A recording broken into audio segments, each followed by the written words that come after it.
Assalamualaikum warahmatullahi wabarakatuh. Halo teman-teman, pada video kali ini kita akan belajar bab hubungan makhluk hidup dengan makhluk hidup lainnya part 2.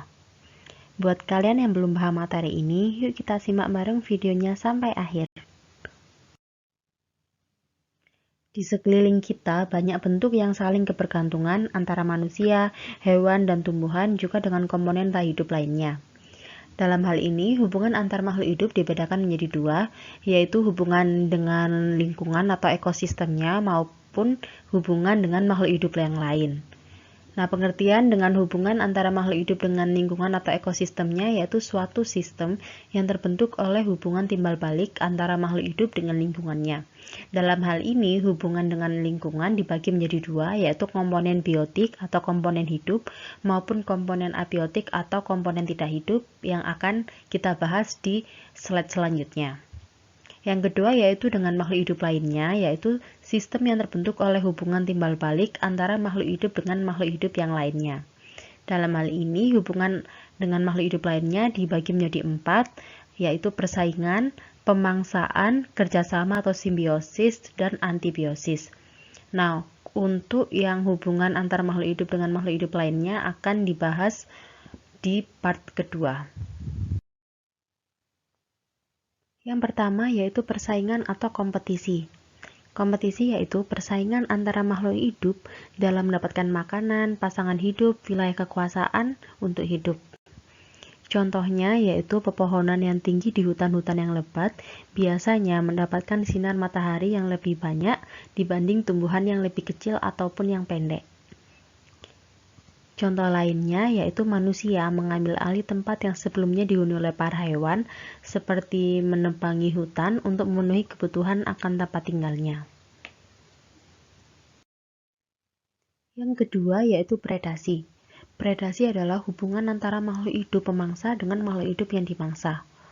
Makhluk hidup pemangsa dalam hal ini disebut juga dengan predator.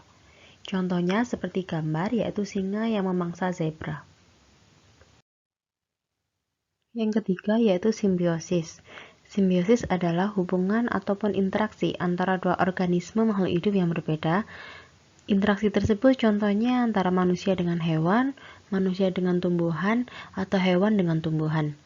Hubungan interaksi tersebut ada yang menguntungkan dan ada yang tidak. Dan dalam hal ini simbiosis dibagi menjadi 3 yang dapat kita pelajari, yaitu simbiosis mutualisme, simbiosis komensalisme, dan simbiosis parasitisme. Simbiosis dibagi menjadi 3, yaitu simbiosis mutualisme, simbiosis komensalisme, dan simbiosis parasitisme. Yang pertama yaitu kita akan bahas mengenai simbiosis mutualisme. Simbiosis mutualisme adalah hubungan antara dua organisme atau dua makhluk hidup yang berbeda jenis, namun saling menguntungkan satu sama lain. Dalam hal ini, simbiosis mutualisme termasuk hubungan yang positif, karena kedua belah pihak sama-sama diuntungkan. Jadi dalam hal ini, simbiosis mutualisme tidak ada yang dirugikan. Contohnya yaitu seperti kupu-kupu dan bunga. Kupu-kupu menghisap nektar bunga, sehingga kupu-kupu menjadi kenyang, sedangkan bunga juga mendapat keuntungan, yaitu dapat melakukan penyerbukan melalui kaki kupu-kupu yang hinggap ke bunga satu ke bunga lainnya. Yang kedua yaitu simbiosis komensalisme. Simbiosis komensalisme adalah simbiosis yang menguntungkan hanya untuk salah satu pihak saja. Meskipun demikian, pihak yang lain tidak mendapatkan kerugian atau netral. Jadi, jika simbol mutualisme kedua belah pihak diuntungkan, kalau simbiosis komensalisme hanya satu pihak saja yang diuntungkan, namun pihak yang lainnya juga tidak mendapatkan keuntungan maupun kerugian. Contohnya yaitu seperti ikan remora dan ikan hiu. Ikan remora mendapatkan sisa-sisa makanan dari ikan hiu dan mendapat perlindungan di bawah tubuh ikan hiu. Sedangkan ikan hiu tidak mendapatkan keuntungan apa-apa jika ikan remora berada di dekatnya. Ikan hiu pun juga tidak mendapat kerugian apa-apa. Sedangkan simbiosis parasitisme yaitu hubungan yang satu pihak mendapat kerugian sedangkan pihak yang lain malah diuntungkan. Karena simbiosis ini cukup dibenci karena hanya membawa keuntungan untuk salah satu pihak saja. Contohnya seperti nyamuk dan manusia.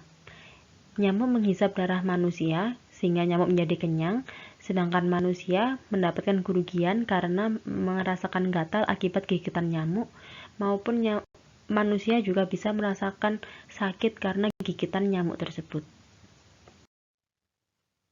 Selanjutnya yaitu antibiosis. Antibiosis adalah interaksi antara makhluk hidup, di mana makhluk hidup yang satu mengeluarkan zat beracun sehingga menghambat kehidupan dan pertumbuhan makhluk hidup lainnya. Contohnya seperti Kamboja dengan rumput. Tumbuhan Kamboja ini dapat mengeluarkan zat racun yang sangat mematikan bagi rumput dan beberapa tanaman di sekitarnya. Oleh karena itu, terkadang tumbuhan yang memiliki zat beracun atau zat berbahaya untuk tumbuhan lainnya biasanya ditempatkan di tempat tersendiri dan dipisahkan oleh tumbuhan-tumbuhan yang lainnya sehingga tidak merugikan tumbuhan yang lainnya.